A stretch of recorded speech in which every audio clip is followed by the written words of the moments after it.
Rolling. Hey, we're rolling. Rolling down Now I the know river. y'all be loving this shit right here. God. Drag the lake. You know the first place I ever got head? When I took him to the Matthews Bridge. Welcome to a brand new episode of Drag the Lake. I am one of your hosts, Andy Malfrey, and with me as always, The other one. the other guy.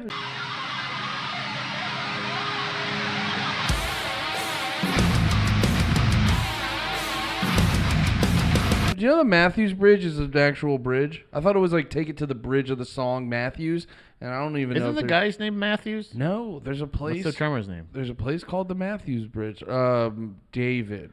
Dave Matthews? Dave Matthews Band. What the fuck? Dave Matthews drums for Limp Bizkit?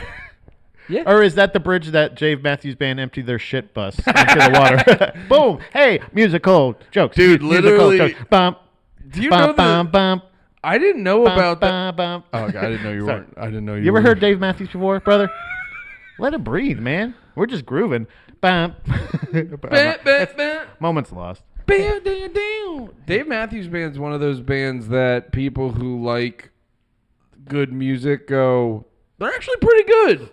And they're not bad, but it's like, there's sort of always like, you ever notice there's like super hack opinions that everyone has, and there's hack opinions on the counter to the hack opinion, and it's like, oh, Yeah, you're on both of them very good. Yeah. brother, you're on the same level too as everyone else. You only hang out with level 1 people. You know what I feel that the most? I feel like because there's not a specific rivalry or something like that in the, like, even the team sports shit that I like. I hate it even with like Eagles and Cowboys fans. It's like this thing where you're like, oh, you better not be a Cowboy. Like those jokes are so played out to me. That small talk joke, sport joke shit of like, well, I'm a Giants fan. And be like, well, I'm sorry, pal. It's kind of like I hate that weird. No, like it's any type of joking that you're like, you understand we're just like, we're being NPCs right now. I have my own personal rivalries with certain teams that I don't like. But it's never on like this thing over like, oh yeah, oh you better not be from Denver. I'll tell you what, we don't serve people from Denver in this house. Last time I was there, I got raped. It's so whoa. So don't be from Denver. I was just gonna say how corny it was, but you just made it. Are you a Denver rapist? Are you the Denver Strangler? You can fucking monster. Hey, as long as you're not a rapist from Denver, you can come into my store, pal. That I trust. That kind of hatred What's I the do Louis trust. C.K. joke where he's talking about booing a city and he was just like, he's like, what are you mad at? Unless everyone in that city raped your mom. Yeah. It just like took turns. Right. It's not like if you have that kind of connection, or you really loved President Kennedy and you blame the state of Dallas or the actual city of Dallas itself. Yeah, that's your conspiracy. the You're state like, of I think Texas. the whole town conspired to kill him. You're like, no. It wasn't Oswald. It wasn't the government. It wasn't the CIA or the mafia. It was Dallas. It was the TV show. It was the mascot. Yes.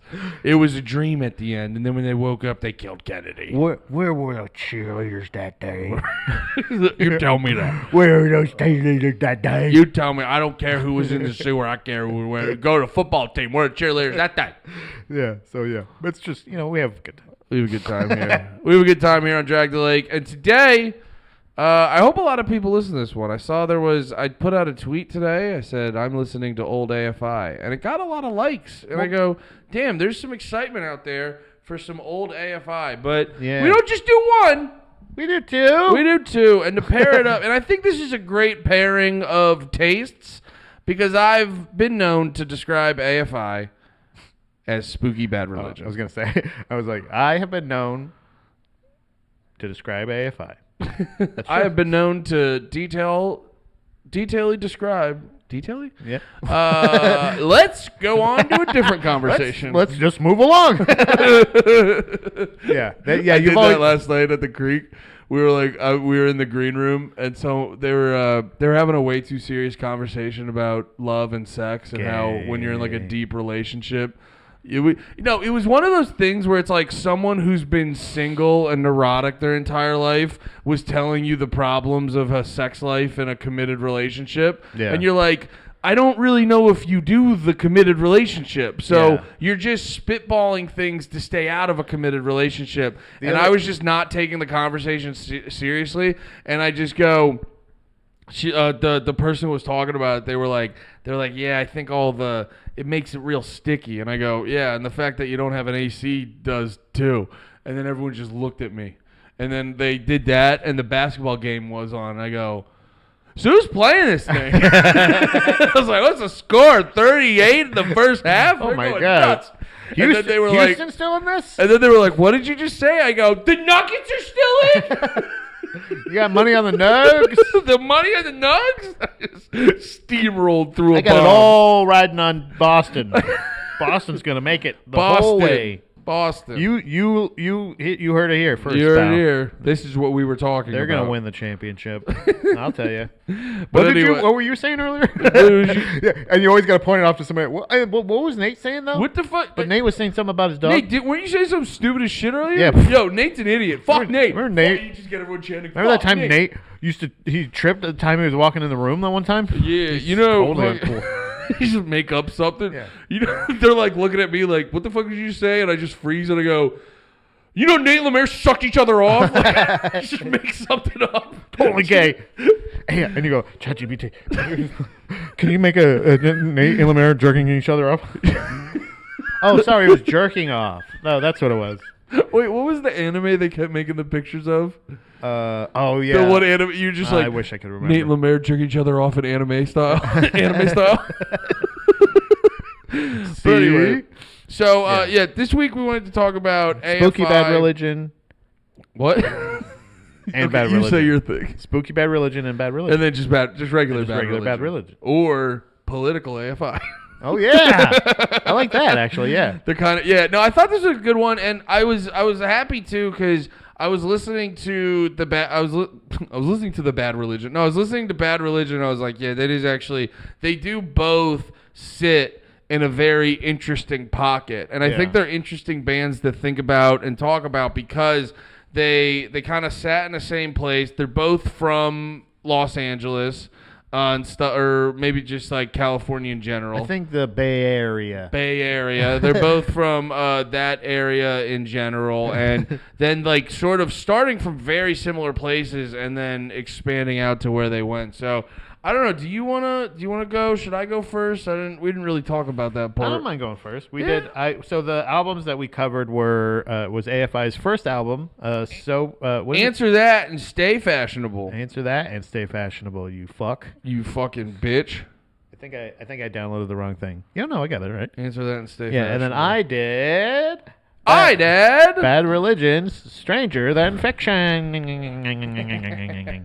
I'm pulling up the album art right now. But yeah, there was a lot of interesting. So like, I've been a little personal history with Bad Religion and myself. They have been, I think, somebody that has been like really, really prevalent as far as like influences for a bunch of like my friends, the bands I love, and I hear it like revisiting a lot of bands that even I've listened to before or have heard my whole music career or whatever. Mm-hmm. It's hard to like pull like new things from until you start looking at them from different perspectives, like how much not necessarily NoFX ripped off Bad Religion, but how influenced by Bad Religion they were. Yeah, because that's also people get really bogged down in like ripping off and this and that, and it's just like, yeah, dude, everyone rips off from everyone else. Yeah. You know what I mean? It's like when I first started doing stand-up, I literally was talking like Kyle Kinane. And then you learn how to do it, and you sort of develop your own style. And that's like, and AFI is a great example for this because the interesting juxtaposition was like, spoiler alert, every song on this fucking album sounds the same. But like at the same time, when you go through their later albums, it builds upon itself, and then they become more expansive. And when I started listening to this Bad Religion album, it actually highlighted, because I always joke Bad Religion is one of those bands that just fucking wrote 6 songs and kept doing it over and over again. But then when you have sort of a reference point like the simplistic nature of this first AFI album, and then you go and listen to Stranger Than Fiction, you're like, oh, there's actually a lot more going on than I truly appreciated ever before. Yeah. And that's something that was so, like, again, I've listened to Bad Religion my whole like time listening to punk music or anything like that. I've been a fan of theirs, but I don't always listen to their singles or their releases necessarily. Like when I got into them, it was like 99 or something like that. So by that time, I think New America had come out, a couple other ones or whatever that were like like they had already started to kind of change to where I didn't love exactly where it was going. I became a fan of them right after their what I would consider their peak eras. Mm-hmm. So, but still, Stranger Than Fiction was within that time frame. It's 17 songs. There was 2 different things that I saw. What was the length though? It was like 42 minutes. 17 right? songs in 42 minutes. So it says that it was released. I think it was on Spotify. It says that it was released on August 30th, 1994, but on Wikipedia it says September 6th, 1994. Okay. It's like a week. It's a week apart. Yeah. Also, Rumbo Records is that's fun. The number 1 record label that like was listed. Also, it's not Epitaph? Canoga Park and Los Angeles. No, so this is interesting. It's the 8th full-length studio album from the major label and major label debut. That's right. Of American punk rock band Bad Religion. This is the most... Yeah, that's right. This is when they were on major label. This is the most popular, like the biggest exposure Bad Religion ever had, right? It's the first album. It's becoming the band's first album to chart at the Billboard 200, peaking at 87. Good for them. That's within the top 100. That's not bad. I'll tell you what. Very true. But I discovered that like... So this is a compliment, but it is ultimately it's somewhere in between where what you were saying about like they just kind of write Bad Religion songs. Well, there's a very specific sound to Bad Religion, down to literally like you could probably fill a whole album of Bad Religion songs where the drummer does 16 notes up and around the toms while the guitarist hits slides the pick with they have like Bad Religion is very good at songwriting, but they have their things they do. So this is what my overall like. It's not exactly that. It's a combination of that. They have like 17 things at total, like tricks or things that they do. Yeah. Where it'll be like, and they're like, okay, what are we gonna do that with? Should we do that with or should we do that with like they have their their tricks, their antics, and they just like roll die, and they're just like, okay, let's mix these 3. And they literally, it's just them throwing shit on the wall. But it's still like it's not necessarily throwing shit on the wall.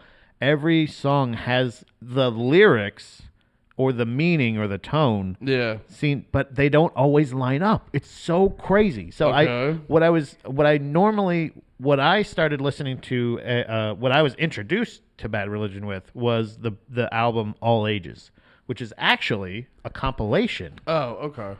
It was released in 1995. So it's like literally they almost like stamped it saying like, here's that era. And then it seems like they kind of moved on to being the major label version of them or whatever they were. There is a moment they where grew, like, but very, very. No, there is a moment where Bad Religion's always been good, but there is a noticeable moment where they became a lot like safer in their sound. It's really hard to explain exactly, but it doesn't mean that they did. I think they ran out of combinations essentially. Well, you know what I'm saying? Because listening to this album, Stranger Than Fiction, I realized I don't listen to their full length, but this compilation has like, I think it's 22 songs or something like that. Dude, sorry to cut you off. I literally think it's around The Empire Strike First, which is actually my intro to Bad Religion. Because I think I'm looking at their previous albums, and I'm no expert on Bad Religion, but I know that they all kind of have their like, it's all similar, but they have like a unique personality. Yeah. And I think when they I think post 2000 is when Bad Religion was starting to get a little sterilized.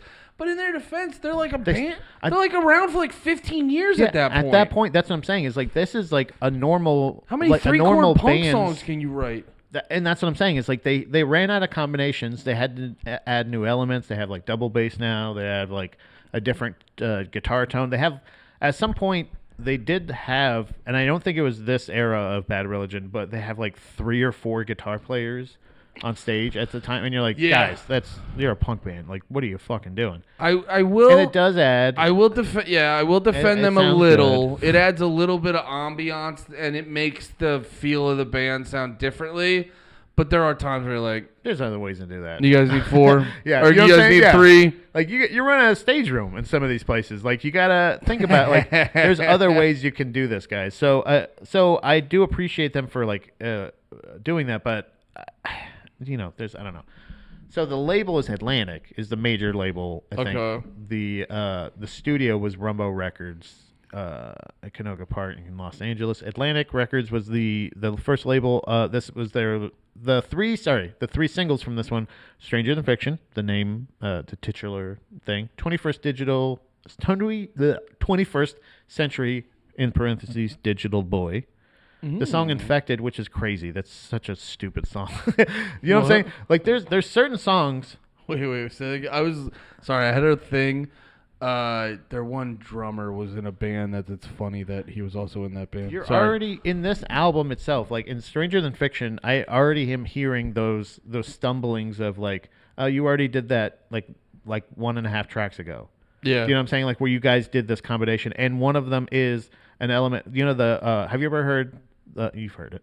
21st Century Digital Boy. Yeah. When it goes jun jun jun. Oh, the slower Bad Religion song. I can't believe it. I'm a ba-da-da. Like they're doing like the slower punk rock Pixies format where it's like short, but then the chorus is like real big and they're all singing together. And then they basically do kind of that same thing in Infected. Not only in Infected, but they also do it in I think it's the song Inner Logic or Marked. I can't remember which one it was. I noticed. I was just like, wait, is this like when they start doing it, I'm like, oh, what the fuck? Why are they doing? So that's what I think it is I've heard essentially their 22 best songs from their first chunk of their career.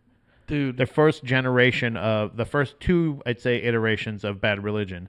And I'm noticing. Then that was in 1995 is when that was released. And then after this is kind of when they started going into the Bad Religion shit that I don't necessarily fucks with. I don't hate it, but it's like my favorite Bad Religion is literally a compilation of their earliest works. And like live versions, all this stuff, but all these songs I love. So that's what would draw me into those full-length albums. But I'm listening to them, and I got to tell you, even with this, is like after a while, I'm not bored, but I'm just like, their songs that aren't those singles are kind of like meh. Yeah, you know I think the problem is like Bad Religion has a good amount of fucking songs that I could play over and over and over again. Yeah. But they do have a lot of throwaway songs. But the ones where they get that perfect roll to fucking die, it's some like, of the best. Oh my, American Jesus is fucking awesome. Oh yeah. Like American. Oh, what's the one on? I think literally the song "Stranger Than Fiction." That guitar line. I'm gonna tell you right now. Mixed with the bass, where it's just going. Like the guitar mixed with the bass goes so fucking hard. So poppy. Atomic Garden's another great song. Yeah. So this is the track listing from All Ages, which is released on January 1st of 1995. It starts with "I Want to Conquer the World," "Do What You Want," "You Are the Government," "Modern Man," we're all gonna die," which is the one that Sublime covers on their thing. Then it gets into some of the other one, like "The Answer," "Flat Earth Society," which is crazy. 1995, they were already ahead of the time. "Against the Grain," "Generator," "Anesthesia," "Suffer," "Faith Alone," "No Control." Like it just goes. They're all of their best rolls of the die. Yeah. And like so, they'll draw me into those other ones. And maybe there's a couple songs that stand out, but I'll tell you right now, I cannot sing you a song on there that wasn't one of those singles. Probably. No. You know what I mean? And I've heard this album plenty of times before this. today I gave it even a couple extra listens, like have it being the only audio playing. Like that's.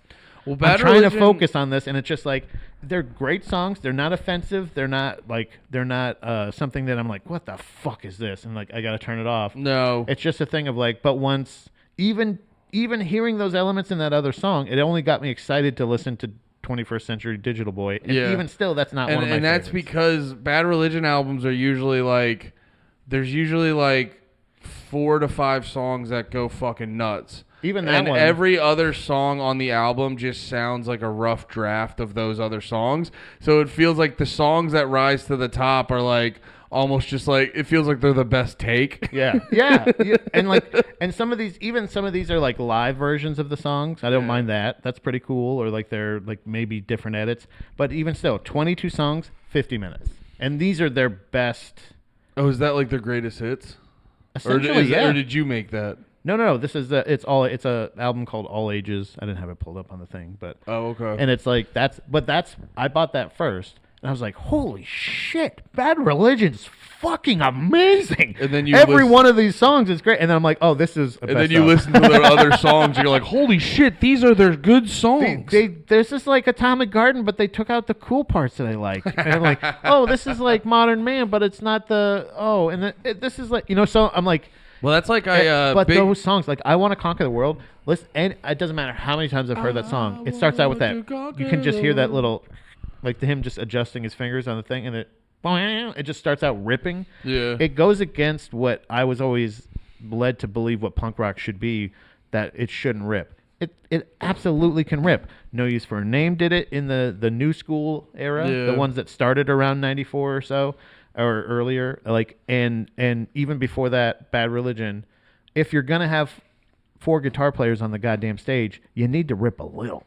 So like it is having funny these, to have 3 guitar players and have very little riffs. yeah, but when they do have those riffs, like it's a kind of thing where they don't have to have. They can have a cool little like something like that for Atomic Garden, or they can have a ripper like I Want to Conquer the World, where it just starts out with this blazing fucking solo, and it sounds sick as hell. Yeah. And it's like a punk. It's a modern punk classic.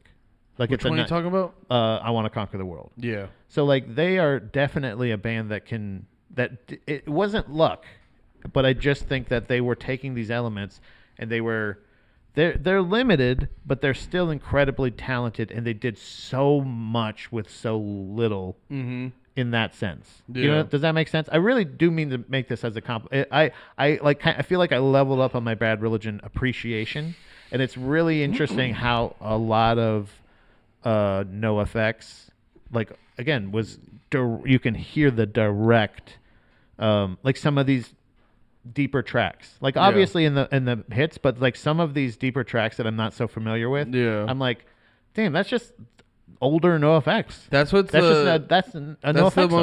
the most fun part about getting deeper into music like that. I remember when I first listened to the Descendants. I've said this before, but the first time I listened to the Descendants, I go, oh, that's why early Blink sounds the way it does. Yeah. Like it just clicks in, and you start that's where actually. Because a lot of times, too, what the fuck am I trying to say? It's almost similar to how, and I have a little bit in my notes about this, where, like, whenever we go on Wikipedia, they always, like, over-apply genres and stuff, and then people will sort of try to, like, fudge the numbers on influences and stuff like that. But, like, the way to truly figure out the key influences is just to listen to the music, because once you listen to enough music, it just becomes abundantly obvious where you're like when I realized Refused, Shape of Punk to Come. You're listening to it, you're like, this sounds like a bunch of other shit. And then you're like, oh, this was 98. Yeah. They sound like this. And it all starts to click into place. I know, I'm sure we talked about it then, but to name it that, to be like, it's pretty ballsy. This is where you motherfuckers are going to be. Yeah, it's pretty ballsy. We're already literally saying we're ahead of our time, and then they fucking were. Like that, I'm sorry, calling your shot like that is fucking sick. I wanted to piggyback something you said a couple minutes ago where you were talking about, like, I forget exactly what you were saying about the song sounding similar. Yeah. And you'd be like, dude, literally Taking elements from each other and being like, yeah, you did that before. I forget exactly what you said, but it just reminded me of this. I remember the first time, because my intro to Bad Religion was, it was Tony Hawk. Yeah. It was the one, it's a place where it will give me ever. It's not going to be the whole fucking world. That's I Want to Conquer the World. Is it? Like it just starts out with that fucking guitar.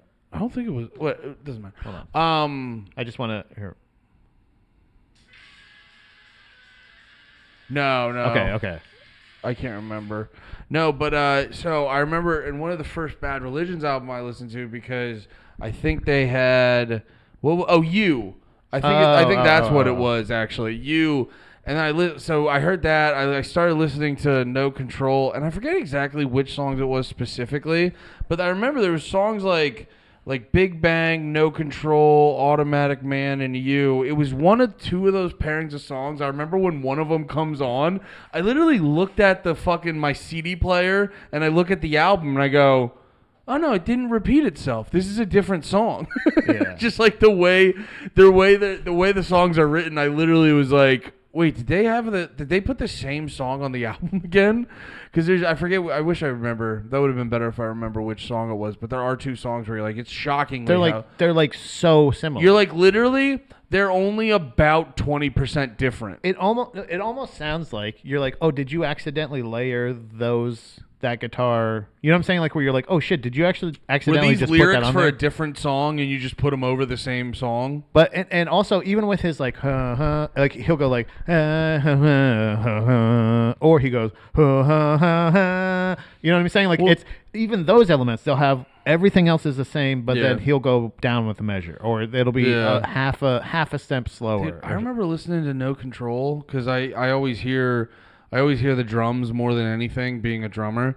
And by like the fifth song, just being like, now they get a little bit more of a pass because they were like brand new, but or not brand new, but they were still all very young.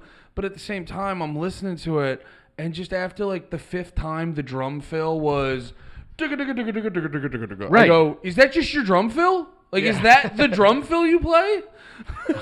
And they just do stuff like that on all their songs. We're like, okay, you're just going to do that thing again. Hold on, just texting. Sorry. Hey, sorry, I'm just distracted. Sorry, I'm just doing something else. But that's one of those elements that you're like, it's so funny because hearing that influence and all those repeating like parts and those things, like the same drum fill, the same guitar riff, the same count in or something like that, where you're like, oh, this reminds me of these, right? There's ones that remind you of, and then there's ones that are like, that's just a thing that you just did. That's two songs ago. You did the same thing again. But when there's like, it's so funny that those elements are so continuous that they're noticed by, and it's so funny to realize the connection with them sounding like them. But NoFX actually has a song called "Woe on the Woes." Yeah. And we got enough woes. We don't need any woe. And it's between The Offspring, between AFI and The Offspring. I don't think we need anyone else to sing. Yeah. And they go like, but it's like, but wait. You guys sound like Bad Religion, and they do some of the biggest whoa. Like, also, Pennywise. And also, to be fair, NoFX was double dipping for a lot of years, and they still kind of are. And it's fine. It's fine. We're just rolling the dice, baby. Yeah. But this is what I'm saying, right? Speaking of Pennywise, some of the features on this, I said whoa. Yeah. Like I said, Pennywise does a lot of whoa. Oh yeah. I was like, I didn't even know you did. Sorry. There is a weird brother. The features on this album. It's like, okay, when you think Bad Religion, you're like, it's weird enough that the connection, like, except for when you actually hear them and you just know the people they are, but like the fact that Greg Graffin and Fat Mike are really good friends, and they always come out on all this other stuff. They're friends, and they're so different every other way. He's a button-up guy wearing a cardigan thing or something like that. But the features on this, one of them is Wayne Kramer. He played the lead guitar on Incomplete, one of the singles. You know who Wayne Kramer is? No, who is He was a lead guitar player for the MC5. Oh. And Wayne Kramer was the person that every time I would get a Punk-rama, he had, like, there was Wayne Kramer and the blah, blah, blahs or whatever. Yeah. I always got him mixed up with another guy. Who was the guy with the gravelly voice? Tom Waits. Yeah. I always got him mixed up with him, who was always on Punk-ramas. And They put Tom Waits on Punk-ramas? Yeah. That's cool. That's what I'm saying. It's like, and this guy too. So I was just like, oh, that's pretty interesting that an early punk label like that was like, oh, the solo shit from the guy from MC5. Yeah. Obviously, that's why he's on there. The guitar player and the guy who owned Epitaph. Do you know how to say his name? I don't know how to say it still. Brett Gritz. Oh, yeah. Guer. Wait, do you have it written there? It's right, yeah. Oh, yeah, it's Brett Gurewitz, I think. Gurewitz. Yeah. Yeah, that guy. I've never known how to say his name, but I've always known that he plays guitar for Bad Religion. One of the founding members of them, I believe, co-founder, and he's also the founder of the punk label Epitaph. Epitaph Records. So, so Wayne Kramer's one of the featured guys on here. Andy Wallace. I'm not exactly sure who Andy Wallace is, but I'm sure that's another fun thing. Tim Armstrong. I saw that. Featured on vocals. Not guitar. And also, one of that song is, I believe, Infected, or Television. Oh, my God, Television.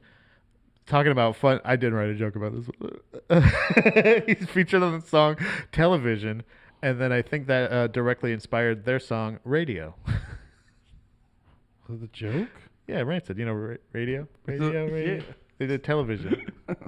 Sean Gardini. Shangare! Listen to No More Heroes. And the last one is Jim Lindberg, the guest vocalist for the song Marked. He is the lead singer of Pennywise.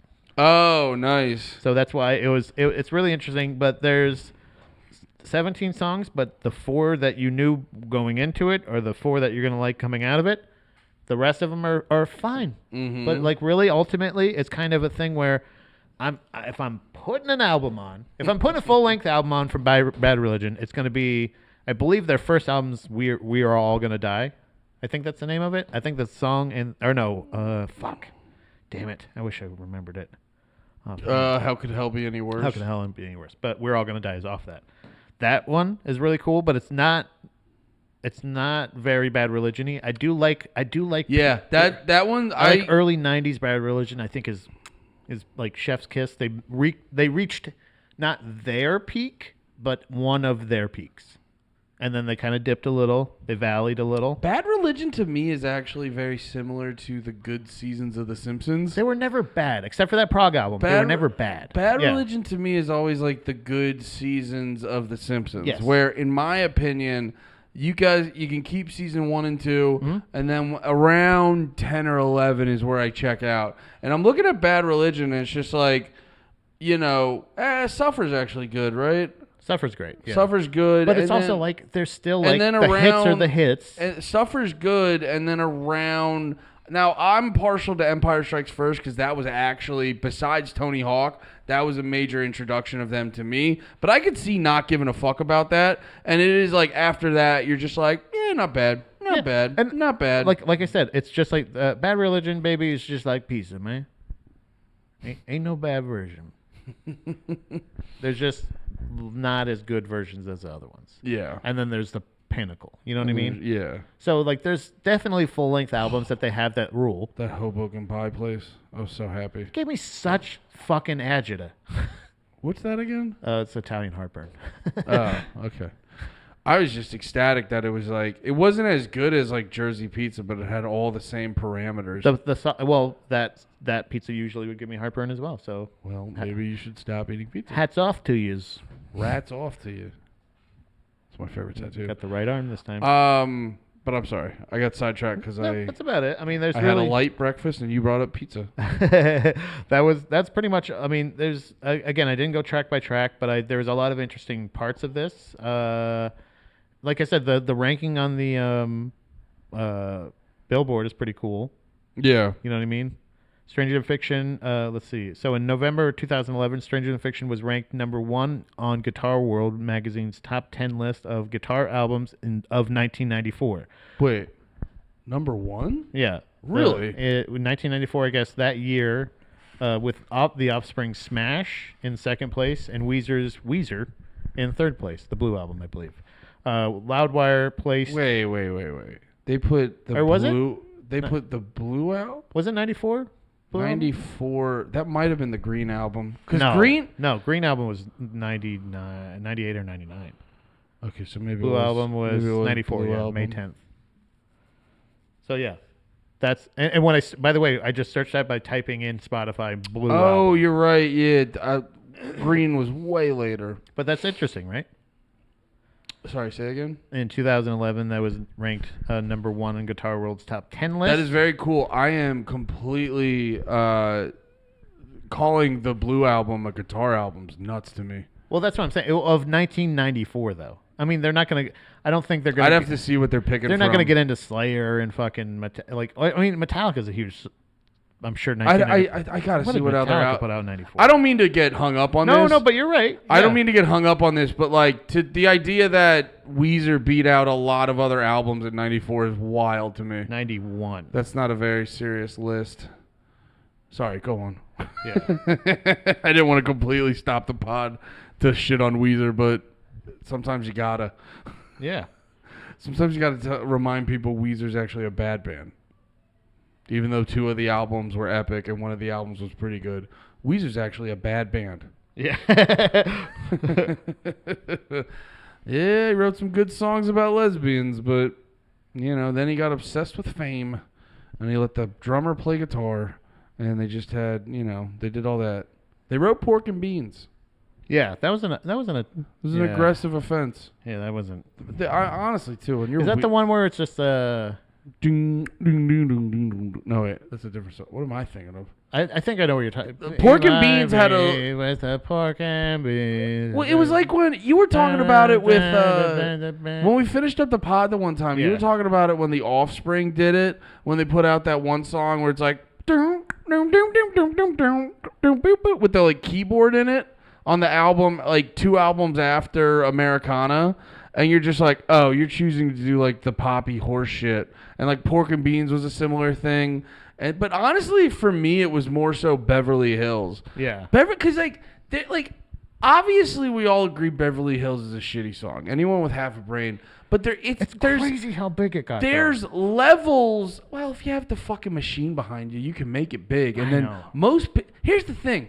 This is what I think's like fucked up about the music industry now. I think it's way easier to psyop people into thinking something's good just because it's popular. Most people, they just want to get in on the thing everyone's in on. Yeah. So like you can take. Because, dude, I did it. I actually wanted to send it to you to see your opinion. I forgot I was driving, so I didn't. I can text and drive, but not. I'm not gonna send you a playlist. Yeah. I was listening to it, and I was listening to the top 50 playlist on Spotify, and I got through like 8 or 9 songs. Yeah. And there was one rap song that was pretty good, but I was like, everything else. It was like Maroon 5, which. Like them or not, they made for pop songs, they made dynamic music back in the day. Yeah. Dude, the bullshit that was on this list was so bland. Yeah.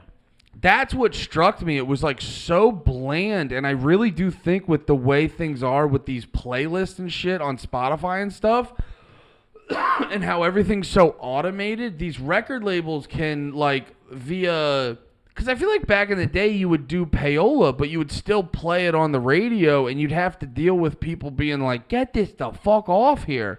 Yeah. Now you could just fill up these playlists, and you push it everywhere, and we just, I feel like everyone's so much more of an NPC that they're just like, that's the popular thing. I guess that's what I do now. It's just it's crazy how bland some of the top music is right now. I'm even looking at there's not really anything by Metallica in '94. So I'm trying to think of major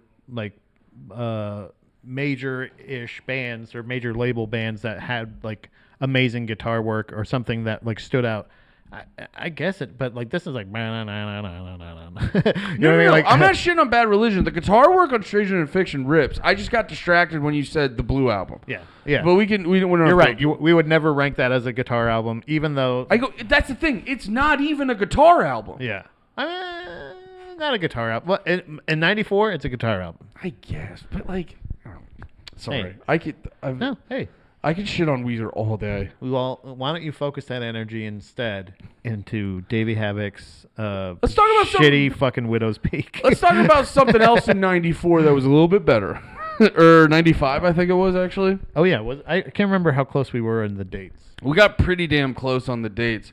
So, actually, speaking of dates, one of the things that stuck out in my research is like, so when you go on Spotify, this is the first release by AFI. Yeah. I didn't realize though, they were getting it done before. This is not like their first go at recording music and shit. Oh yeah. They had like now it was all EPs and splits and stuff, but they had a bunch of releases before this album came out. It's very similar to the Misfits, right? Was that, or who were we just talking about? No, who were we just talking? The Dead Kennedys. Dead Kennedys. Where they're just like, yeah, let's just start putting out. I think the Misfits that I watched a special on the whole life of the Misfits. Oh, okay. And it was like basically, and it's really similar. It's funny that he's probably very heavily influenced by the Misfits, pretty plainly.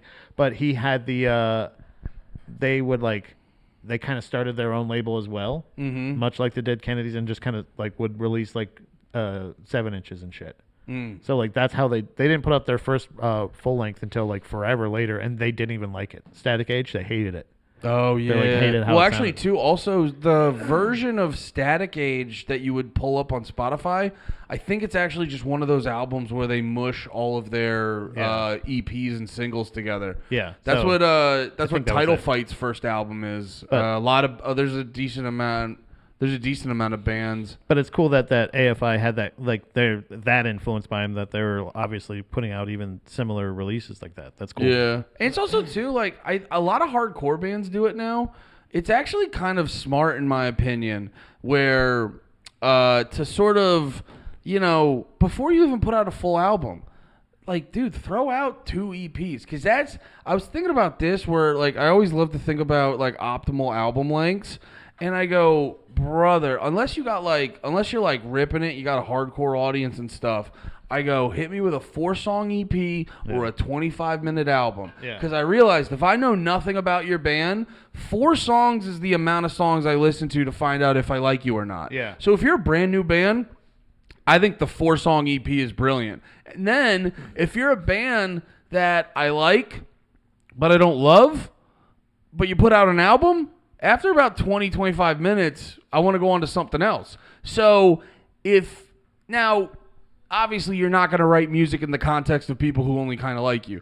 But at the same time, I'm just saying from my experience, I would actually like a band more if it's almost like they're giving me less homework to do. Yeah. Like I medium like you, but I like you a little bit more because I can still consume all of your shit. Yes. Without getting bored. Yeah. Oh, so their first release, they put out a split with this band Loose Change. They were the band that made the 9/11 documentary. Joke number 1. Joke number 1. Not even in the track listing yet. They put out a split with Loose Change called it was the Dork and Stick split or Stick Around. Those are the 2 songs. They put out an EP that was in March ~93. In June '93, they put out an EP called Behind the Times. In March '94, they put out a live album called it corrected to editors. I think it was Eddie's Picnic. Eddie's Picnic is All Wet. This is another thing I noticed. This is another thing I noticed. AFI they were definitely angsty and sad, but they were also substantially sillier in their first couple of albums. I love the one song, Cereal Wars. I want a mohawk, but my mom won't let me get one.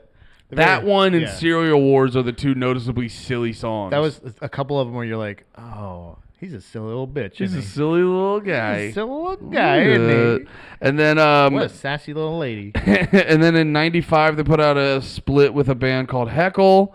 In '90. Boo! Just kidding. Go ahead. Hey, I got jokes over Joke here too. number 2. I got jokes over here too, buddy. You got a joke? Joke. Second joke. Who needs a second joke? Also in 95, I think you like this band. They put out a split with Swinging Utters. I love a Swinging Utters. Do you remember hearing about them? Yeah, Spike, the lead singer, is also in a band that I love and was brought up by James McCann himself of the N-word fame. He brought up Me First and the Gimme Gimmes. Oh, really? Yeah, Me First and the Gimme Gimmes is an Australian band that is a super group of NoFX, No Use for a Name, Lagwagon, Swinging Utters, and I was always like, who is Swinging Utters? Like when I would look that up. Yeah, you see that name and you're like, the fuck? Yeah, and then I checked them out. They are more.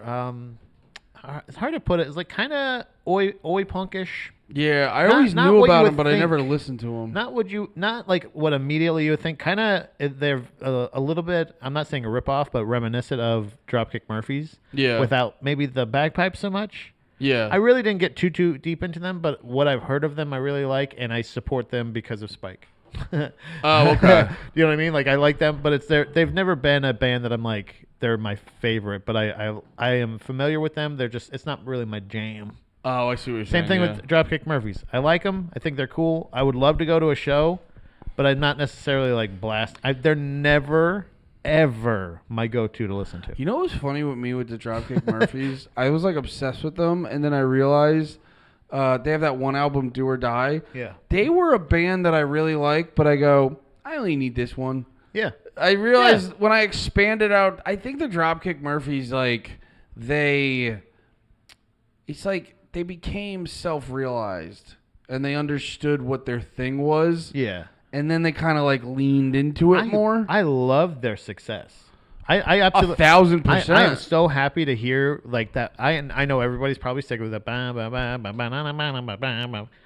But brother, that is a banger. Fucking roll with it. You just wrote the anthem for Boston. Yeah. Like that's incredible. And the fact that they're a band, like that's one where I'm not pissed off at their success at all. Like I don't think they sold out. I don't even care if they do. Sell the fuck out. Go do whatever the fuck you want. Because and even when we played that clip of them earlier, like a couple weeks ago, probably, of them doing the Trump shirt thing. Like they're still a punk band. Yeah. And like it's I don't know. I like the fact that they're old punk guys they're a band I'm definitely happy for their success, but I was like that's not necessarily like after Do or Die, and then I listened to there's definitely some singles on their other shit that fucking rip, but mainly when it comes to full albums, Do or Die, I'm like, I'm full. Do you remember Gangs All Here? That song? Is that from there?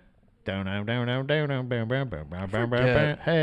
hail, the gang's all here. It's like I saw them once at State Theater in St. Petersburg, like early. I think they might have been on a Punkorama tour or something like that, where it was like this like band where it's like four bands that you're like, I cannot believe this. And I saw them live, loved them, great. Like you said, all full. Yeah. Like that's like it was one of those things where like I don't ever have to see him again. That was such a lovely experience. I loved it. But yeah. I remember not my vibe. Steph likes this song of theirs called Rose Tattoo, and that's when it's like a newer one, I think. And that's when I realized, because the later Dropkick Murphy shit, like I was saying before, is a little bit too self-aware. Yes. So it just feels like it's more so trying to. This one's called Boston Strong. Well, it's more so. Like, it's more so. You know what it is? It's not even so much that the band's like too self-aware. It's that like the band knows too much of what the audience specifically wants from them. Yes. And they kind of, I think, they're catering later to their audience. Yeah, I think later Dropkick Murphy, and it's like, yeah, no, the average Dropkick Murphys fan is like a dude who's 25% Irish, he makes that his whole identity. Yeah. So I don't fucking need you guys to do all that. I'm trying to see if they have a song called Boston Strong. They gotta. Rose Tattoo is literally from 2013. No offense to Steph, and I'm not saying that she is excluded from this comment, but if you listen to 2013 Dropkick Murphys, you gotta get your life. And you don't live in Boston, if you don't work on a fucking work site or something, you know what I mean? Like, you gotta What are you doing? Yeah. What are you doing, kid? When I was looking up AFI on this album, I was mentioning earlier, but the different genres situation, the different genre. What's up? They have a 2023 album. Yeah. Holy shit, they're still going? Yeah. Can you say that? Okama? Okama Rising. Okama? Yeah. Sorry, I was sorry. The album cover looks low effort. Very low effort. It's an acoustic guitar laying on a train tracks, but that's right by where I used to live. I grew up over across the tracks. It's like it's a statement. Run, Hitler, run. They're definitely not catering to who their audience wants to be. Yeah. I don't know if that's catering to your audience. I'm assuming that's probably about Hitler. Are you manic right now? Why? I'm talking about Dropkick Murphys. You just like stream of consciousness on a 2023 Dropkick Murphys album. It's crazy that first of all, I didn't realize that they were still putting stuff out in I thought 2013, and I thought that was their latest album. When 2023, I'm like, holy shit, how do you still not have a song called Boston Strong? I mean, that's crazy. I agree. So with this, what? Are you mad? I'm just fucking with you. With this AFI album had the funny thing with all the fucking genres. Yeah. And it just, it's actually a thing I'm currently working on dismantling the mystique of King Gizzard and the Lizard Wizard. Because if anyone ever tells you about this band, their whole fucking thing is that they put out fucking 25 albums in like a decade or something. Yeah. And they're like, I've talked to multiple people who randomly bring up how brilliant this band is, and they're just like, yeah, they hit all these different genres. And I just skimmed through their music the other day, and I go, oh, it's all different offshoots of 60s psychedelic rock. And it's like, I'm bringing it back to AFI. It's a similar situation like this. It's like, we have all these different genres like horror punk and gothic rock and post-hardcore and alternative rock. And you're like, you're just splitting fucking hairs on shit. And if you put in a lot of those genres, multiple bands are going to show up, and they're going to also be crossed over in a lot of those genres. Yeah, it's just like a lot of people, like the whole I don't know what to call it, genre maxing. Yeah. Or whatever the fuck. All this different genre shit.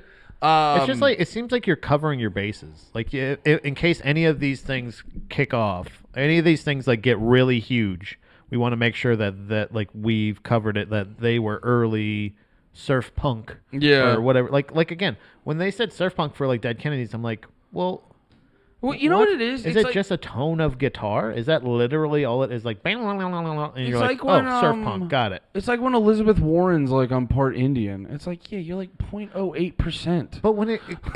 But when it comes down to, you don't have like not like diverse. I don't even say like diversity, but like the fact that when you pigeonhole it, they're a punk band. Yeah, I guess you could say they're a punk band that gets a little spooky. Yes, like spooky or horror punk, maybe. But when you get down to that, like, I think you kind of really pigeonhole yourself, like the Necromantics or Tiger Army or this shit where you're like psychobilly, or whatever, and you're like, so you can only play. You spend all that time. Only play doom doom doom doom doom doom. Yeah, and you spend all that time fucking putting your hair in that dumb way, and you have no time to think of different riffs. What you can't do an anthem now? You always have to have that stupid fucking guitar chord that doesn't reach.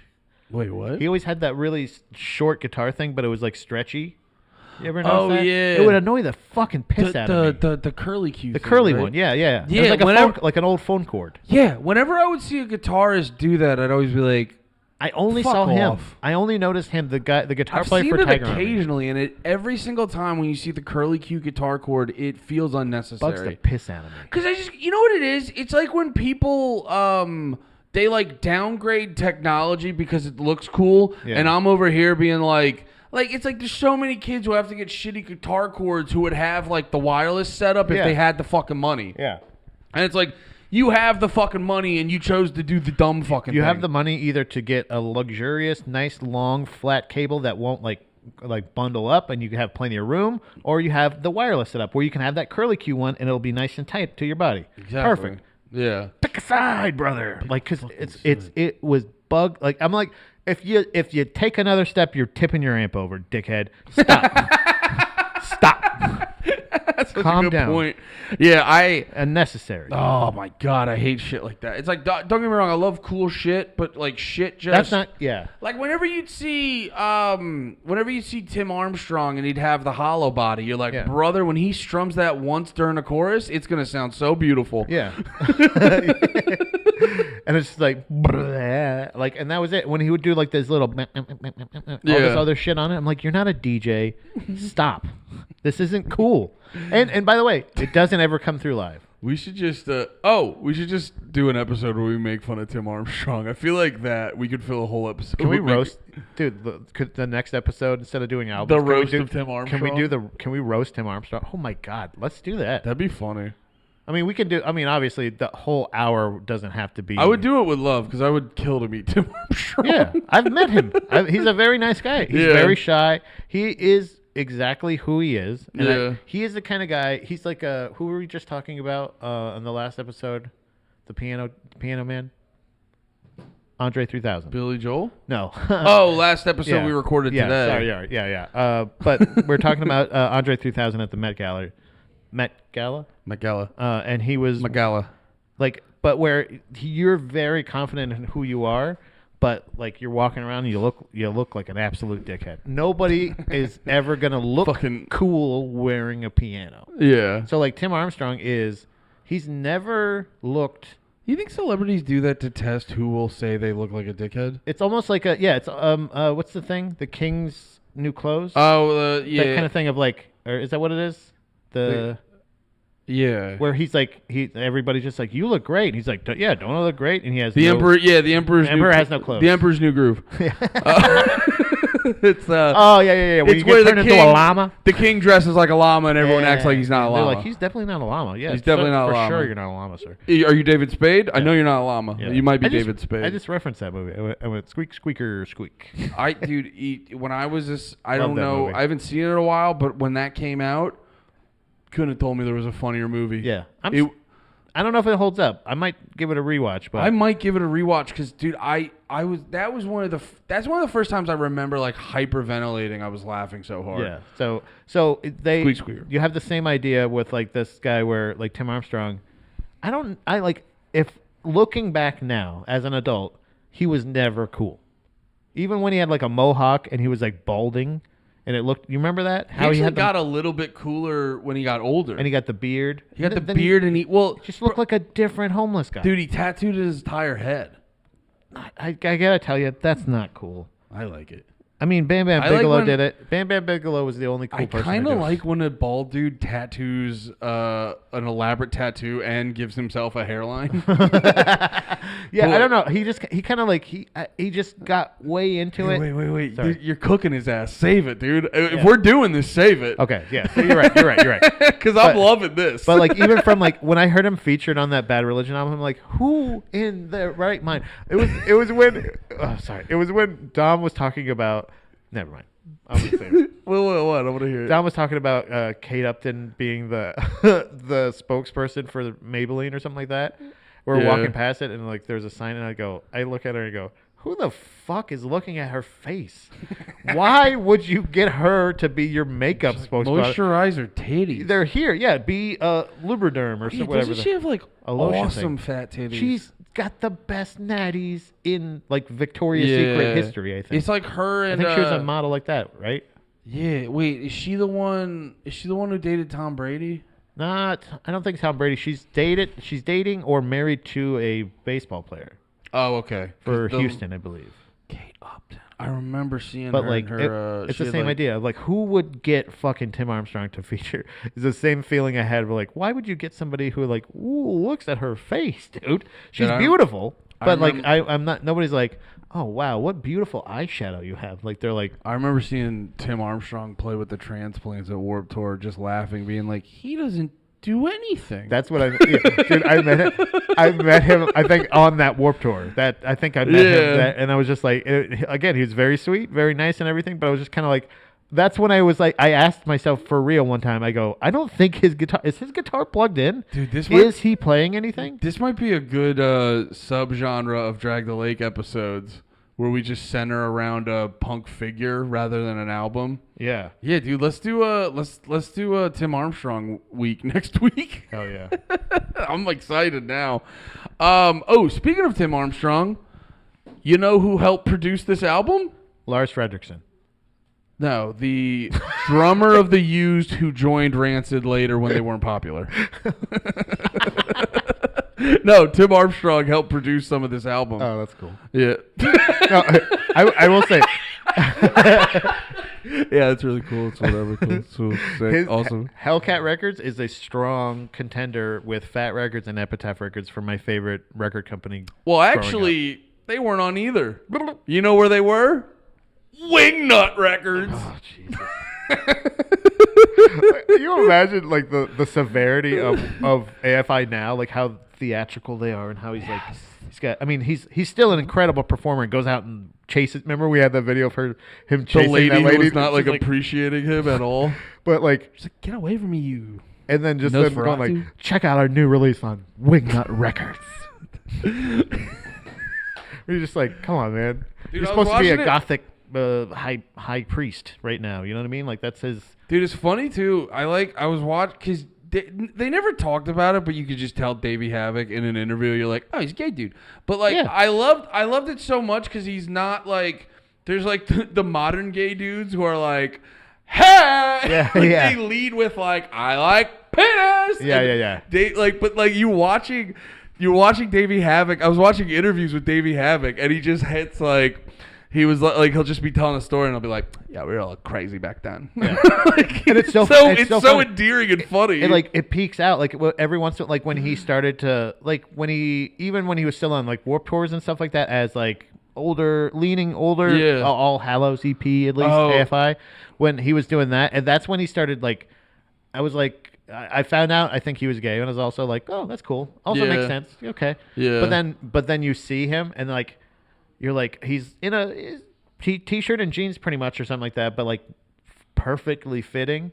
And also like they close up on like on the big screen, they close up on him, and you're like, oh, his makeup's perfect. Yeah. he's wearing makeup. Dude, Like I remember it's not like Misfits where they do this and they like put a little or like ICP or something. No, he's wearing wearing makeup. like foundation. Dude, I remember watching. I remember being a kid watching like when Sing for the Sorrows came out. I was like, he's beautiful. By the way, and by the way, like he's not handsome, and never he's beautiful, and never at any point did I ever go like, oh, this guy fucking sucks, or like, what a sissy or anything. I was always like, oh, Davey Havoc's gay. That gay guy rips, dude. I loved my band. I was always so. I always thought it was cool because it was like a guy I liked that was gay.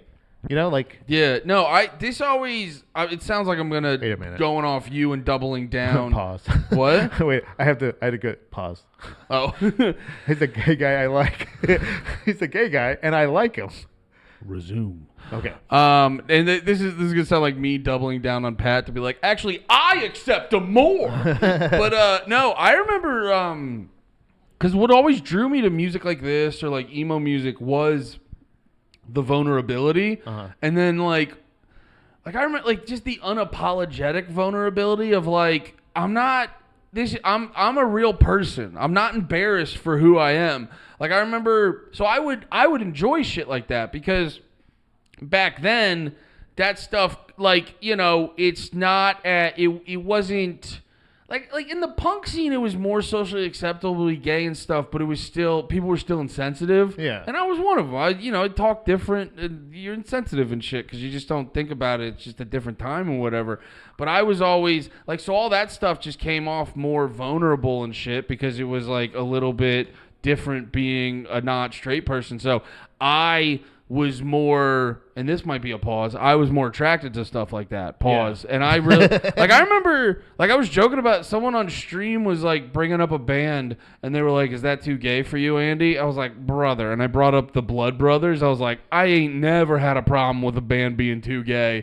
And I'm bringing up the Blood Brothers. Good point, yeah. Dude, I'm like, that's never been an issue. Like, I remember thinking it was cool because the guitarist of My Chemical Romance had the word pansy on his guitar. There was always something about, like, owning it that I always respected the fuck out of. So, like, it wasn't that, like, almost him being gay wasn't the factor, or if he is, whatever. It's not like that wasn't even the factor. The factor is just like, oh, this guy's presenting me as genuine self. This is fucking cool. That's always been hard for me because I don't like myself. So when I get to see someone in a band I like do that, I go, that fucking rips. Yeah, that's why when, like, Fat Mike came out as, like, a cross-dresser and shit like that, and I was like, cool. Like, that's pretty sick. Because it's real. Yeah. Because he really is that dude. Yeah, he's not just somebody that, he's just, like, it's a thing where, like, it was obviously a personal struggle. It was never about him feeling like he can be accepted necessarily. It was about that, I'm sure. Like, partially. He explains it in his book and shit. But, like, there's still, or in the NoFX biography, but they have the same idea of, like, yes, it's accepted, but also, like, I mean, like, in 80s, you know, hardcore scene, it's weird for a guy to be wearing ladies' underwear. It's just different. And not as a joke, like, because I like it. It makes me feel confident. Yeah. So, like, I think there's the personal struggle for sure, but then there's also acceptance in the scene where I'm sure people back then, because you like somebody that's idolized, like Davey Havok's just a great example for young gay kids that like like punk music and shit. Mm-hmm. Do you know what I mean? So, like, it's cool to have that, but it's also cool to not have to make You think Davey Havok's listening to this eating pussy, going like, "The fuck are these guys talking about?" That's what people have been saying about me. I just dress like this to get some sniz. I wear the makeup. Dude, he's being homophobic. Yeah. He's like, "You fucking retard." He's like, I'm just doing this to get sniz, dumbass. My God, it's the oldest con in the book, you idiots. No, but it is interesting to be like, to have that kind of that shit like out there, because even with all the acceptance, how many times have we said it? We know punk's not accepting because it's everybody's involved, or everybody's invited except for you, and if you think this, or if you voted for that guy. It's that like weird modern shift where it used to be if you voted at all. Well, yeah, there was a weird shift in the modern age of punk where a lot of things that people believe, like in the punk scene back in like the 90s and early 2000s, there was a thing in the past 10, 15 years where, maybe even more than that, where a lot of that shit just became social norms. Yeah. So the shit that was different was now just social norms, and then I think that sort of social power went to a lot of people's heads, and then they became the hall monitors. Yeah. When punk was like sort of a fuck you thing, now they're being like, who's different? Fuck off. Yeah. Yeah. It kind of self-fulfilling prophecy. Yeah. There wasn't a whole lot I could find about like the ins and outs of this album, but something that was really interesting, it was recorded at this dude Andy Ernst's studio, who he actually recorded a bunch of bands like Green Day, Rancid, Tiger Army, Screeching Weasel, Swinging Utters, Good Riddance, and one of your unknown favorites, I think, Link 80. Yeah. They were in the article I was looking up. They fucking burn white hot quick. Yeah. Recorded the album under a week. Album covers a Reservoir Dog reference. You know, fun little stuff. Yeah, that kind of makes sense. Like that a lot of that makes sense why it would kind of sound very similar if they did it in a week. Yeah. If they had it, like, they probably just went like, let's just go. Yeah, and this is like around, I want to say they're still within like the 5-year period of being a band. They're still like sort of developing their sound. It's efficient, but it's also like, I'm sure they probably would have tweaked a couple. Yeah. Still some classics on it though. So no, there's definitely some songs that rip, and like yeah, I mean, I was going through the songs. We got Two of a Kind, and I said, good old standard AFI. And then, which the big, they figure out a model that is like really good, and boy, do they stick to it. Yeah. Because it's like, it was cracking me up how I was like, I listened to the album a bunch, and then I wanted to like really listened to it today right before I got over here. And it's like, it's actually crazy how every song is like fucking the same. Yeah. They start off, they'll either like they have like 2 or 3 formulas. They have a formula where they just out of the gate start off real fast, and then it's usually Davey Havoc going like like real staccato like that, and then they go to the chorus, which I will give them credit. Even on this first album, they knew how to write a fucking catchy chorus. Yeah. That was mainly lyric melody heavy. Yeah. And then, like you were saying with the NoFX song, just hitting them with the whoas and shit like that. Yeah. And it's pretty much that the whole time. Classic AFI. Half empty bottle. Yeah, and it's just basically that's the formula, and they just go in either or direction. So like sometimes they go and sometimes they go and you're just like, okay. Yeah, sometimes they get a little more spooky, sometimes they lighten it up. And every single time I go, that's good stuff. Keep going. Yeah, because honestly, I've developed a taste where I don't mind it, because like a lot of modern hardcore bands do that. Yeah. You know what I mean? Like, I love Jesus Piece, but their last album was like pretty similar from song to song. Yeah. And a lot of bands like that do that now. Second song, Half Empty Bottle.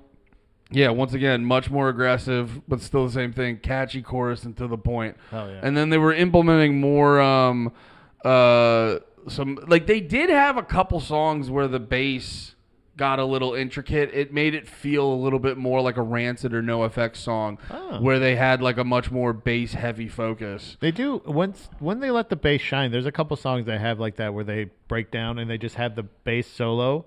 They have a really good bass tone and bass player in general. Like, brother, when a punk band gets a good bassist, that's why like old Anti-Flag rips. So I mean, most Anti-Flag, it's just they're Anti-Flag later in their career, well, they stopped. I forget why. But no, later in their career, they kind of did the thing with like that we were talking about with Bad Religion, where they just kind of like how many different ways can you write these 3-chord songs? Justice, yeah, peace, justice. We will resist justice. Wait, who tweeted? Okay, got it. But then they had like, oh, is that one tweet and the band's over? Bye.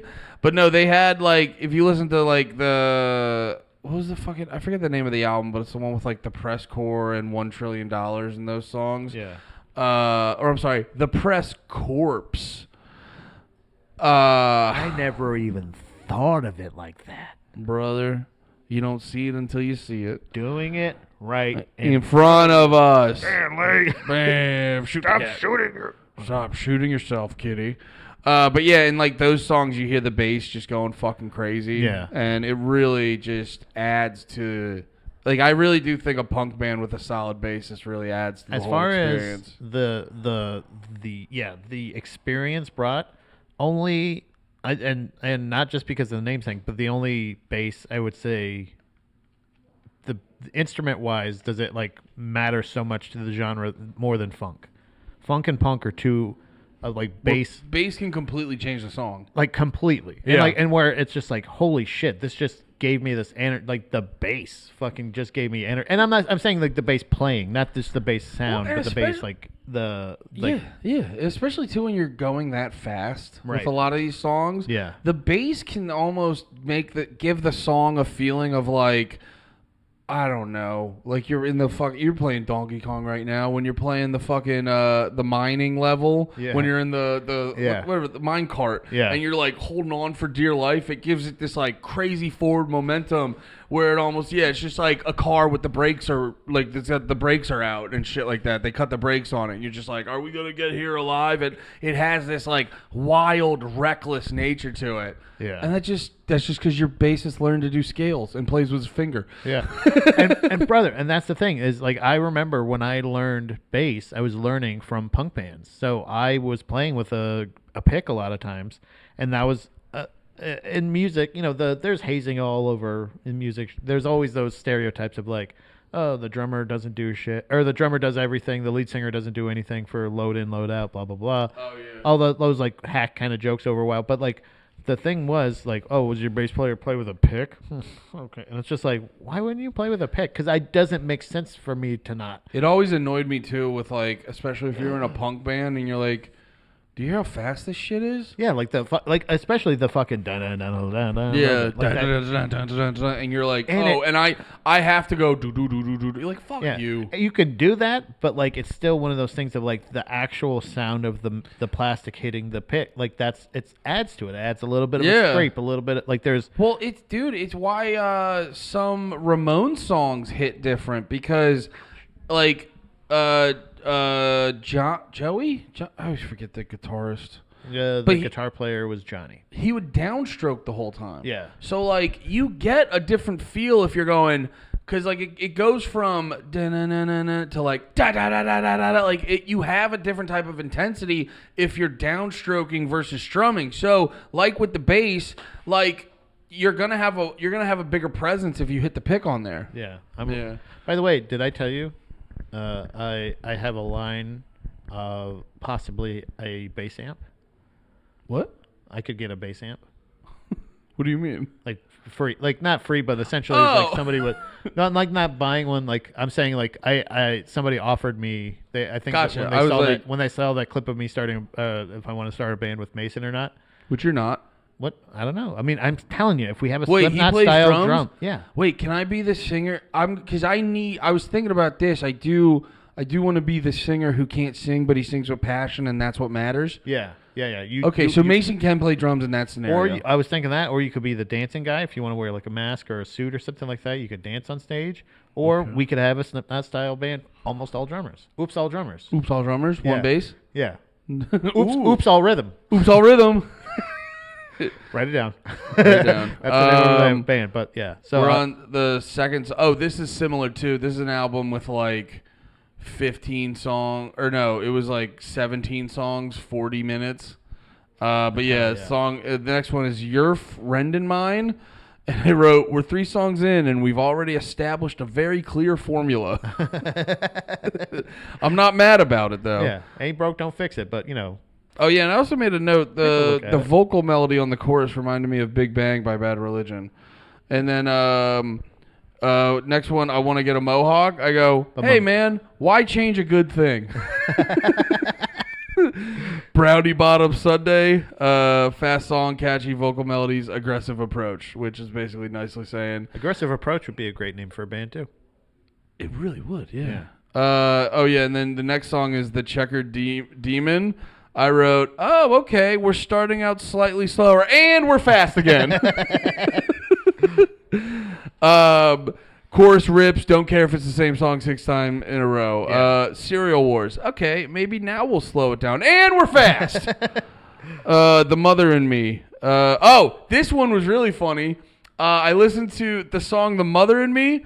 I listened to it, and I immediately texted my friend Jay. We've brought him up a bunch, Jay Simpson. I was in a shitload of bands with him back in the day. I immediately texted him, and I go, I know you ripped this riff off. Because he starts playing, and I go, I was like, this is a song my old band played. Yeah. Not the actual song, the riff. And then I immediately realized, I go, oh, Jay ripped this AFI song off. Oh man, bro, that would be. I've had those things where like it reminded me of that. Like I've had that, but I've not tried to. I've so specifically tried to not rip off stuff. But like when it's just like the same exact tempo, or it's like the same like note change or some shit like that. We were also in high school. So and you're like, but I love it. Yeah. But that's hilarious. But all those years later, did he admit it? Well, dude, I texted him. I sent the song to him, and I go, I recognize this riff, and he immediately just liked it because he's like, yeah, I completely stole that one, and it was smart too because it's like, who's gonna be paying attention to a riff you stole from the first AFI album? And even still, like they're gonna go like, oh, like either way, it could also work in the positive too. Somebody going like, oh, they love AFI too. Next song, Rizzo in the Box. I said, cool bass intro. Wonder if it's going to get fast. It got fast. See, I think that was my issue with the note taking for each track on this one. Remember how fucking nice and shit it was about for Meshuggah, and I was like, plenty of note taking time. This was like Let me. How do I thought? Okay, next song. All right. This song made me feel okay. Well, I'm gonna. And I was just like, all right. Well, This song did have one of the, and I don't like it when the band does it a lot, but they occasionally, like, just for whatever reason, the verse and the chorus are different tempos. yeah. I kind of like that sometimes. Not a Yeah. lot. Just a little. But do they do that a little or do they do it a lot? They did a little on the album. Kung Fu Devil, Cool Reservoir Dogs clip at the beginning, still kind of the same song, but a little more upbeat. So it's funny, later in the album, they're still writing the same exact song, but all the songs are very it gets, like, last 6 songs, the album gets randomly upbeat as shit. Like Happy a Poppy? A little bit. Yeah. Your Name Here, first half of the album, but not as good. Still good, just not as good. That sounds like a Pat note. And then they have the song NyQuil. I go, I wrote down, this joke is getting old. They really got to write a different song. Yeah, I like how you're blaming them. Don't Make Me Ill. They said the album title in the beginning. Similar format, but all jokes aside, the chorus on this is catchy as shit. Yeah, every once in a while. That's right. Sorry. The chorus on the chorus on that song is one of my favorite choruses I've actually ever heard. It goes so fucking hard. What is it? Don't Make Me Ill. No, I'm saying the chorus. Oh, I remember the feeling, not the actual sound of it. But no, they have that they have that element of like of being able to be Here.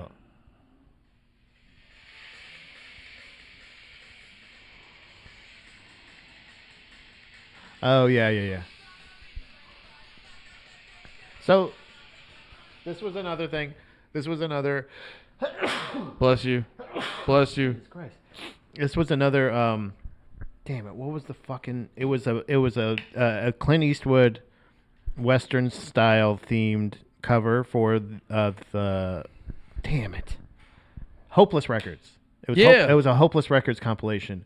And they had it was so like that's basically how I discovered so much of the music I listen to and how much I'm familiar with these earlier songs of theirs and shit like that. But like there was it was Hopelessly Devoted to You. Yeah. That's what it was. And that's where I like some of their songs off that, and I think this might have been on one of them.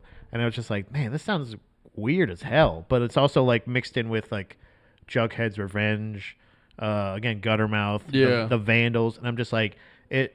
So I always felt like they were the more aggressive, but still like they were the more aggressive band on the kind of silly pop or silly punk band label. What? He The woke Undertaker, up. you? No, he woke up and he's looking over his belly, and his head just looks like, where the fuck am I?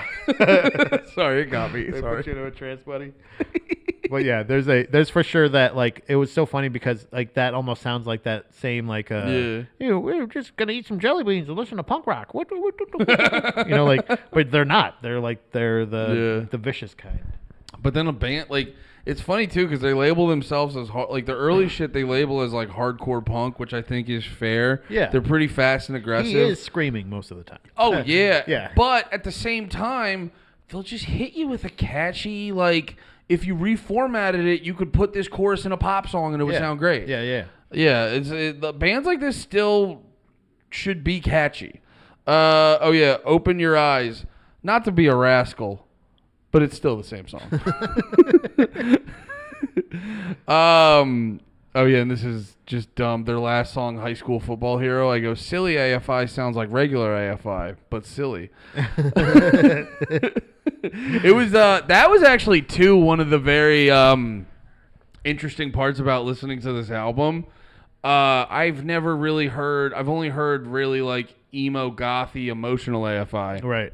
This I was very the one that I rarely- was introduced to. Yeah, I very rarely got a taste of like goofy AFI. That's why the first time I remember listening to this album a while ago and like just the fact that they named a song Serial Wars. Yeah. I was like, the fuck is that? Like again, the thing where you're like, I know AFI. I knew AFI during the spooky punk AFI, like Yeah. where they actually started doing like, oh, we got pumpkins on our covers, you know, like that kind of shit. When you're like, they're trying to be like a Misfits, you know. Ooh, pumpkin. Ooh. boo. But they have that. But when I listen to them, I'm like, oh, I want a mohawk, but my mom won't let me get one. I was just like, oh, you guys are silly little jokesters. silly little jokesters. I don't mind it. It's still punk. You gotta be scamps. You ain't punks. You scamps. You get that a lot with bands. I love that. Yeah. The Wonder Years had that. They're I told you about them, right? I think so. Yeah. Oh yeah, we talked about their album with John Montag. Montague. Misleading spelling last name. Mr. Montague with the Montag. But we were talking about and their first album is, I forget exactly what it was called, but they'd have songs like called Get Fruit Punched and Buzz Aldrin, the poster child for second place, like just silly songs. And I realized they had a thing where they were like, we're just going to do this for fun. And then they were like, wait, this band's actually kind of like going somewhere. Yeah. And they were like, shit, maybe we should like, take this seriously. And they basically like reformatted their past. Yeah. Because like after they started taking them seriously, they're like, oh, okay, all of our stuff's going to be centered around being sad and being overly serious. Yeah. So they like, you can still listen to their old shit, but it's like repackaged in an album that's like songs we wrote on the beaten path. It's like something with that energy, and it's like, no, you guys were silly little boys. Yeah. You can't say you were serious the whole time. You started off as silly little jokesters. Can't fix it with a reissue. Yeah. And then I think AFI did the same thing, because I think this was the era when they were still in like high school or something. Yeah. And I didn't realize this. They actually stopped the band to go. They stopped the band when they all went to college. They all went to esthetician school. What? They went to go fucking be hairdressers. They all look like hairdressers now. I'm an idiot, dude. I thought that was like learning how to do anesthesia. Oh, no. Yeah, they all do kind of look like... Esthetician sounds like an anesthesia word. They look like CNAs or fashion experts. Like that's what all of them... They all look like hairdressers at a they salon I can't afford. Or like they run an art gallery. Yeah. Not good enough. They all dress like Mugatu. Davey Havoc's gonna walk out in one of those like lady ponchos. Yeah. That's just like, and he's just like, how derivative. I'm not feeling it tonight. No.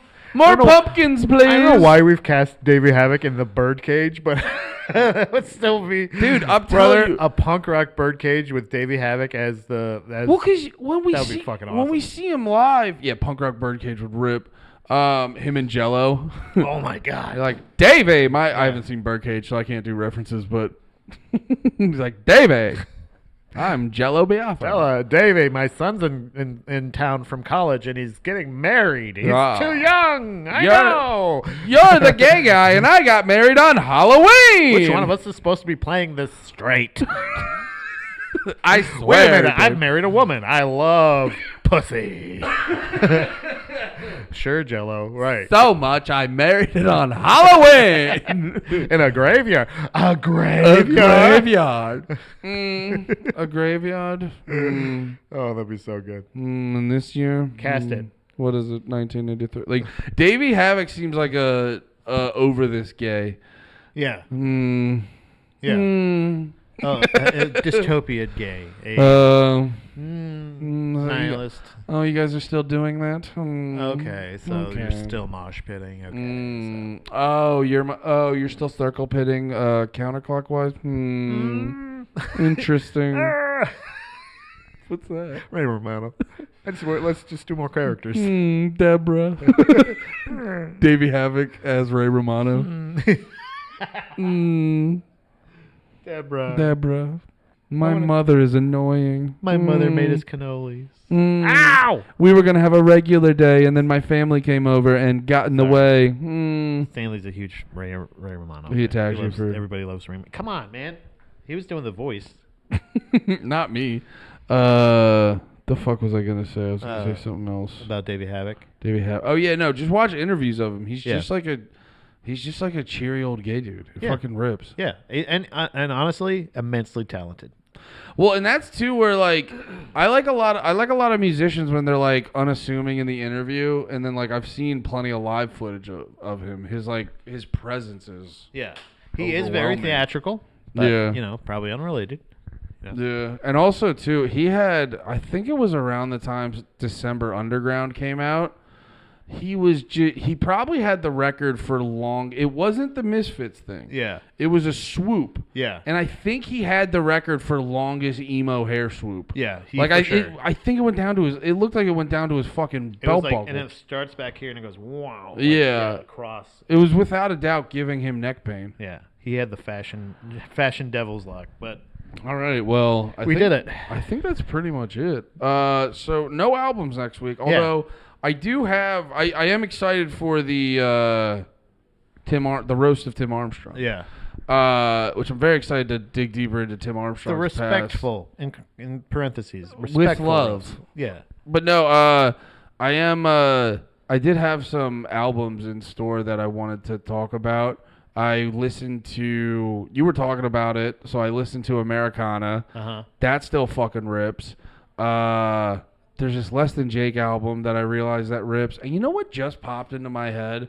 Because you said the Vandals while we were podcasting today. Do you remember the album Hitler Bad, Vandals Good? Yes. That was a big deal to me when I was younger. Live Fast Diarrhea. Vandals were, like, aside from NoFX, cater made, and Gunnermouth were cater made for Pat. 100%. Those are bands that if you think of you know how people joke about ska music sounds like there's the music that plays in kids' heads when they get extra mozzarella sticks or something like that. I've seen that. It's the best. It's one of the best descriptions ever. That's one of the best tweets. Exactly what it is. It's one of the best tweets ever. But this is the same idea where like those three bands are the exact. If Pat George was a band, it would be one of those three bands. Yeah. Like overall, the spread of like the crazy like. Getting to know you, Vandals is. I love the Vandals. I would love to do the Vandals. We could do that. That's the next one we could do. You want to do that the week after? Yeah, because I'd love to give you the Vandals, and then you can give me something. Oh yeah, which one did you say? Hitler Bad. Vandals Good. Oh my God, it's been so long since I listened to the Vandals. I love the Vandals. Yeah, I haven't listened to the Vandals. You know what I did? I ended up burning myself out with those guys. Because of this is how early on I burned myself out on them. That's why I thought of the Vandals. Their drummer for a while ended up being the drummer for Bad Religion for a little bit. Oh yeah, that's true. Why. That's another reason why I thought of them. They're also friends and then somewhat connected to No Doubt too. Did you know that? The Vandals. They did Oi to the World first. That's what I'm saying. They did. That's what it was, right? With them. Yeah. I remember. That was always my fun little "I'm better than you" hipster fact. Yeah. I was like, you like that No Doubt song? You said Live Fast Diarrhea, right? No, Hitler Bad, Vandals Good. Oh, my bad. I picked I picked the one that I mentioned. Sorry. Wait. 98. Hitler Bad, Vandals Good. So I don't put you on. I don't think I realized how similar the album covers kind of look. They have a big white block on the bottom and like the Vandals on top. Yeah, a little bit. Or the thing on top. So Hitler Bad, Vandals Good. Hitler Bad, Vandals Good. Okay, cool. People that are going to hell. Oh yeah, I can't wait. Oh yeah, and they also actually. I've got an ape drape. Sorry. I've got an ape drape. Yes, I do. That's how I ended up. So I got so into these guys so quickly that like all the stuff I heard on the compilations, the Hopelessly Devoted to You, was around the same time also that I was really fucking with Napster and or LimeWire. Yeah. So I made myself compilations of their songs. So like I've got an ape drape, Oi to the World. What is that? A couple other ones. Eurobarge is from Tony Hawk, I think. That's one of those. Couple of those songs, like I would like just listen to them. Like I love these guys. To me there are no deep cuts with these guys. They're all hits. I never got too far past this album, but I listened to this album to death. Mm-hmm. Also, looking at I forgot too, they're live at the House of Blues. Mm-hmm. I remember I listened to that one a bunch. It would be fun one week to do live albums. Oh, I would. Because I remember Real Big Fish's live album. They put out a live album that was a big deal to me. Brother, so I have. Oh, damn. So we could choose our next couple because I have a live one to suggest as well. Okay. Or do you want to wait on that one? Let's wait on it. Okay. But I definitely want to do live albums eventually. I have the perfect live album for you to listen to. But wait, so what's the album I'm going to look up? Oh, one that I would suggest for you to do for live would be... Oh, wait, for... No, for the Vandals. So that's 98, right? Yeah. Hold on. So, what was another one that we were just talking about? We were talking about. Vandals. I was gonna say Dropkick Murphys. You Damn. mean- Well, what about Guttermouth? Yeah, actually, Okay, I've never hold on. really listened to Guttermouth. Yeah, because these are essentially they're before the Grace go. Pat's two other favorite bands, like these could have been it. So they're 19. Pat Week? This Pat Week, yeah. So 1997. You want to go 97 since it's 98? Is or no, this a 98. live album? Oh, gorgeous! Damn, you got a good one, Gorgeous is good. brother. This has look. The first song on it already is on my playlist. Oh, okay. It's the song "Hit Machine." Yeah. This is not my favorite Guttermouth album, Okay. but it is a ripper of Gutter. This is still silly, but definitely less silly. Way more rippers. Wait, are these albums both in the same day? What? January 1st, 1999. Actually, that might be a thing. Wait, when, that said January 1st, 1999. that might be a thing though when bands upload albums later onto Spotify. If they don't, I bet you they don't. Because I've been noticing a lot of bands' albums when you look at them on Spotify. If they're before Spotify was actually an app, it'll just say January 1st. I bet you it's because bands don't set the date when they upload them. But do you think the year's correct? I mean, yeah, it says 98. So there's a full length from 97 and a full length from 99. Here, let me look on. There's a year before and a Wikipedia. year after. And you can choose. Yeah, Guttermouth was a band I always knew about that I never checked out. Yeah, I was always very aware of them. Let me do. You said Gorgeous is good. I think Gorgeous is good, but also Musical Monkey is from 1997. It says on here, and it's got some pretty good ones as well. They're all pretty great. But let's do Gorgeous. I'll do Gorgeous. Yeah. Yeah. Cool. So, Gorgeous and Hitler Bad. Yeah, I'm Vandals really Good. excited for this because I want an excuse to listen to Vandals all week. And I would suggest you check out some of their other stuff as well. I believe the first CD I have of theirs was another one that's kind of like a compilation of their Yeah. past albums. Well, Best that's of what almost, I've but- been learning about doing these. Yeah. It's actually good to listen to the album and then some. Yeah, the song "Hit Machine" is hard not to get fucking hyped for.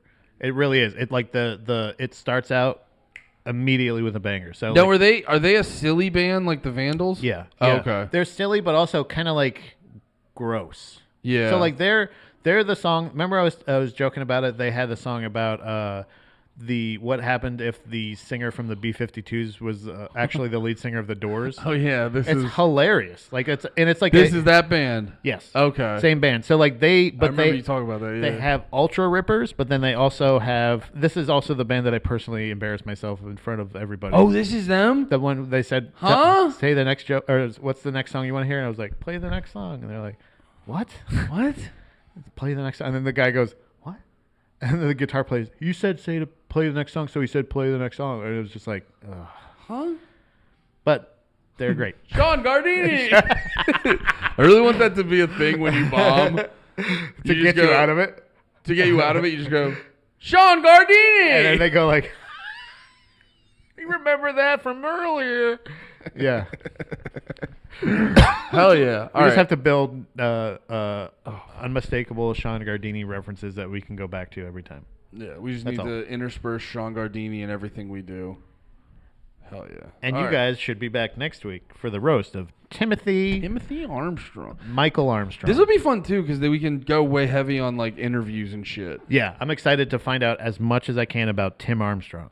so we can make fun of him. And Also, then, it might help me write roast jokes. I've never been a Oh, guy you're gonna that's- write jokes? I don't really do roast jokes too much because I always go too mean. I need to be. Yeah, I always went like. I'm afraid if he actually does see this, he might. You know what I mean? Like, it is a thing where like I don't think Tim Well, that Armstrong is is searching shit on the video. But like if I happen to ever I don't meet know, him, and he's though. like, you, Like- you said I fucking sound like a piece of shit asshole cocksucker. You never underestimate who looks themselves up. Yeah. Because I'm no one, and I look myself up. And it's like there's way more out there about Tim Armstrong than there is about me. Yeah. Well, I will say also too, half the time my phone just shows me Instagram updates, and it'll just be guys going like, "Andy's got to go." That's brutal. Oh, that is true, bro. yeah, When you're yeah. just walking around and having your day, notification. and then Oh. and then your phone just goes, "You fucking suck." What happened to fucking William Montgomery? Fucking dickheads. All right. I love you guys. Bye.